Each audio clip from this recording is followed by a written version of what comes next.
Let's go, I know, with the plane, bye bye, you can look at all over. Let's go, eat.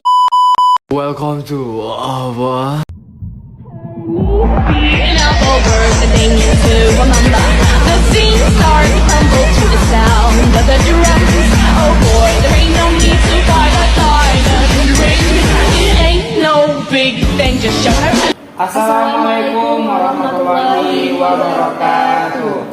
Shalom, Om Swastiastu, Namo Buddhaya, Salam Kebajikan. Hai semua. Pada kesempatan kali ini, kami dari kelompok 2 akan melakukan pembahasan mengenai harapan-harapan ke depannya tentang ASN untuk menyambut Indonesia Emas tahun 2045. Berbicara tentang ASN, siapa sih yang nggak tahu tentang ASN itu? Jadi ASN adalah sebuah profesi di mana pegawai negeri sipil ataupun pegawai negara yang di mana mereka memiliki tanggung jawab di sebuah instansi pemerintahan. Dalam Undang-Undang Nomor 5 Tahun 2014, fungsi ASN adalah sebagai pelaksana kebijakan publik, pelayanan publik, perekat, dan pemersatu bangsa. Oke teman-teman, selanjutnya mengenai tugas ASN. Jadi secara umum tugas ASN terdapat 3 tugas. Yang pertama, melaksanakan kebijakan yang telah dibuat oleh pejabat pembina kepegawaian yang tentunya sesuai dengan peraturan perundang-undangan. Yang kedua, melaksanakan atau memberikan pelayanan yang berkualitas serta profesional. Dan yang terakhir, tentunya mempererat persatuan dan kesatuan NKRI. Sementara itu, peran ASN adalah sebagai perencana, pelaksana, pengawasan, penyelenggaraan tugas umum pemerintah, serta pembangunan nasional melalui pelaksanaan kebijakan dan pelayanan publik yang profesional, bebas dari intervensi politik, serta bebas dari praktek KKN. Nah, itu dia guys tadi, sedikit gambaran tentang pengertian, tugas, fungsi, dan peran dari ASN. Bagaimana kita tanyain ke masyarakat Suci Untan?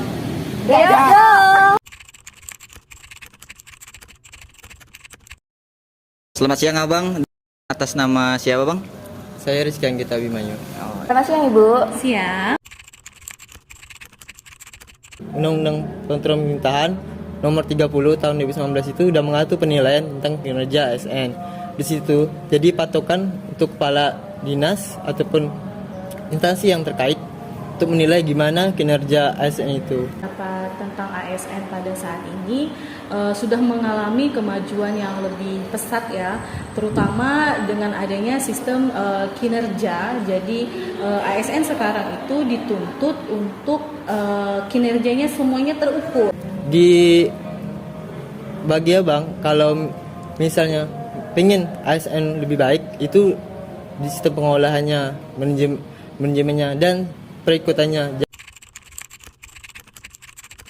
Kalau dulu penilaian ASN itu cukup dengan DP3, daftar penilaian apa ya, ujung-ujungnya kepegawaian gitu. Nah, sekarang itu udah berubah menjadi sasaran kinerja pegawai. Nah, di sasaran kinerja pegawaian itu banyak sekali ASN yang beranggapan bahwa itu hanya formalitas. Nah, tetapi konsep awalnya pemerintah itu membuat adanya SKP dengan harapan semua pekerjaan seorang ASN itu dapat terukur. Nah, selain itu ada kompensasi jika mereka telah melaksanakan tugasnya dengan baik sesuai dengan tupoksi yang berada di deskripsi jabatan mereka. Nah, salah satu kompensasinya itu adanya tambahan penghasilan pegawai. Kalau di Pemda itu namanya TPP. Nah, kalau di Kementerian Pusat itu biasanya dinamakan tunjangan kinerja atau tungkin. Nah, itu salah satu kompensasi dari pemerintah agar meningkatkan motivasi kerja untuk ASN.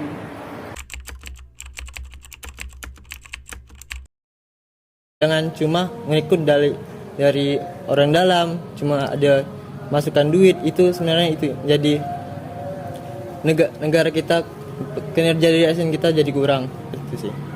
Nah, salah satunya itu adalah administrasi ya. Selama ini orang selalu menganggap, apalagi di bagian surat menyurat, di kepegawaian gitu kan. Nah, orang selalu menganggap bahwa administrasi gampang, nanti-nanti aja buatnya.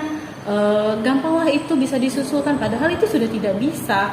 Seharusnya idealnya itu administrasi, baik itu surat menyurat, itu harus dikerjakan tepat dalam artian di mana surat itu dikeluarkan, di situ juga ada ada tanggalnya, dan mereka harusnya menggunakan by system. Nah, selain itu ada permasalahan yang sering dinormalisasikan adalah urusan kepegawaian. Orang selalu menganggap urusan kepegawaian itu hanya berurusan sekitaran naik pangkat, berkala, apalagi ya cuti. Padahal sekarang itu kepegawaian itu banyak sekali urusannya. Dimulai dari membuat analisis jabatan, mereka harus tahu pekerjaan mereka itu apa aja. Dan itu adanya tertuang di analisis jabatan sesuai dengan Permenpan nomor 18 tahun 2017. Nah, di situ kelihatan uraian tugasnya. Nah, banyak sekali orang-orang atau ASN sekarang itu berparadigma bahwa ASN itu biasa-biasa aja, tapi sekarang udah nggak kayak gitu lagi. Semuanya harus berbasis kinerja. Apa yang Anda buat, apa yang Anda hasilkan. Apakah sudah sesuai dengan tupoksi Anda? Harapan supaya kedepannya ASN itu lebih baik, ya manajemennya yang diatur, penilaian pegawainya yang harus ditingkatkan. Nah, harapannya kalau saya sendiri berharap adalah mahasiswa atau generasi muda sekarang lah yang membuat lapangan kerja itu dari sekarang. Hubungan antara interaksi antar masyarakatnya itu harus senam sapa salam. Kayaknya dari manajemen itulah biar masyarakat menjadi lebih dekat dengan pemerintah. Tidak cuma memandang status yang tinggi dinyamankan dan di bawah tuh disusahkan. Itu yang menjadi kinerja ASN itu dipandang sebelah mata oleh masyarakat. Gitu. Tetapi untuk generasi muda yang berniat jadi ASN, kapan lagi kalian mengubah bangsa ini kalau bukan dari diri kalian sendiri?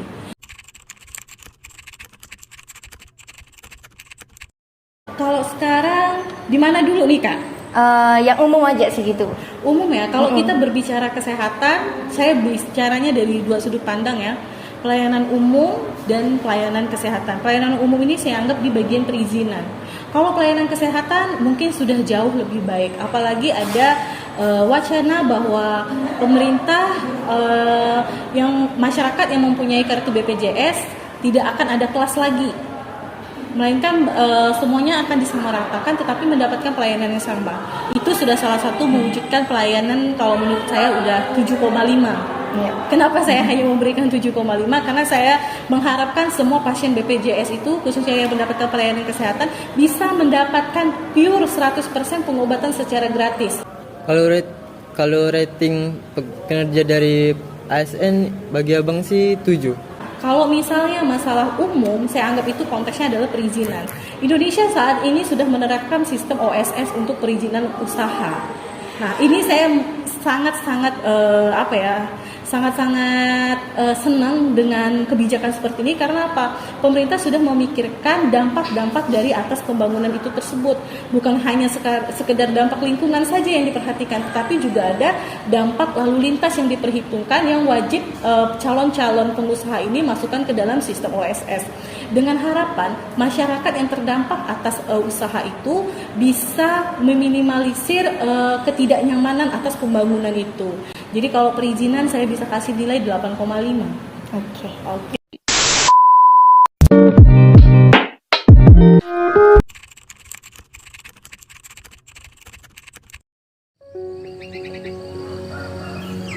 Mendengar kata ASN, tentu banyak sekali yang menginginkan pekerjaan ini. Bagaimana tidak? Mendapatkan gaji tetap, mendapatkan bonus, serta mendapatkan tunjangan. Hal tersebut tentu sangat membuat orang termotivasi. Menjadi ASN adalah menjadi seorang pelayan. Maka jangan meminta untuk dilayani ketika memberikan pelayanan kepada penerima layanan. ASN harus menjadi contoh bagi masyarakat. ASN harus menjalankan peran sebagai perekat dan pemersatu bangsa. Di samping itu, tentu ekspektasi masyarakat kepada ASN sangat tinggi. Harapan masyarakat tentu tertuju pada pelayanan publik yang jauh lebih baik. Akan tetapi, pada kenyataannya, masih banyak sekali perbaikan-perbaikan yang harus dilakukan pemerintah untuk ASN saat ini. Jika kesadaran tentang tanggung jawab dan amanah sudah muncul di setiap ASN, harapan tentang integritas dan moralitas ASN yang semakin baik akan terwujud. Dan disinilah peran generasi muda, generasi pembawa peradaban, generasi pembawa perubahan. Pertanyaannya, mau sampai kapan ASN kita seperti ini? Jikalau kita dapat menciptakan pemuda-pemudi tangguh, kuat dan amanah, harapan terciptanya ASN yang lebih baik tidak akan pernah menjadi angan-angan semata. Untuk itu, harapan untuk ASN ke depannya yaitu dapat meningkatkan integritas, produktivitas, solidaritas, serta efektif dan efisiensi dalam bekerja untuk mencapai visi pemerintahan yaitu NKRI yang damai dan sejahtera.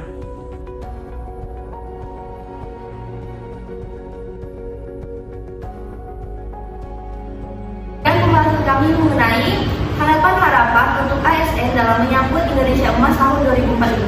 Apabila terdapat banyak kekurangan, kami mohon maaf. Atas perhatiannya kami ucapkan terima kasih. Bye.